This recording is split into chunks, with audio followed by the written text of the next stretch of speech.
नमस्कार. मी डॉक्टर अजित कदम, आयुर्वेदिक उपचार तज्ञ.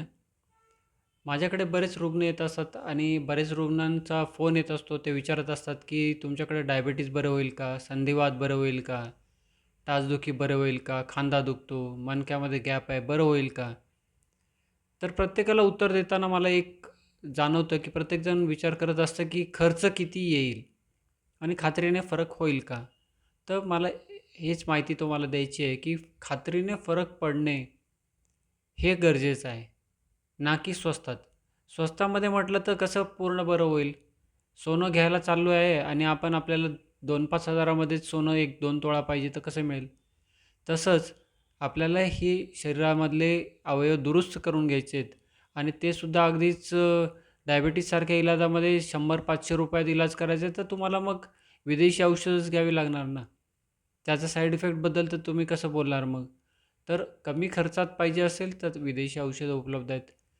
तुम्हाला स्वतःला काही त्यामध्ये करावं लागत नाही.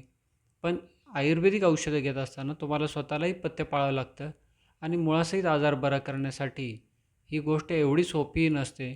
तर बरं होणं महत्त्वाचं आहे का पैसे कमी असणं महत्त्वाचं आहे?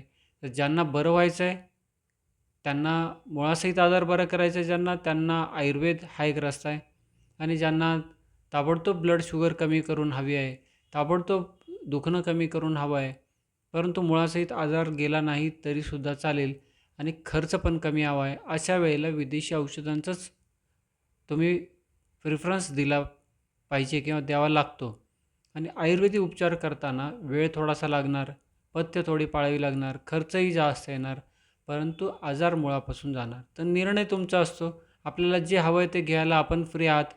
जर तुम्हाला आयुर्वेदिक औषधं हवी असतील तर खर्च तर जास्त येणार. मुळासहित आजार जायची इच्छा असेल, खर्च तर येणारच. परंतु पेशंटची इच्छा असते खर्च तर नको आणि फरक तर पडलाच पाहिजे. तर तशा गोष्टी होऊ शकत नाहीत. हे तुम्ही समजून घेतलं पाहिजे. धन्यवाद.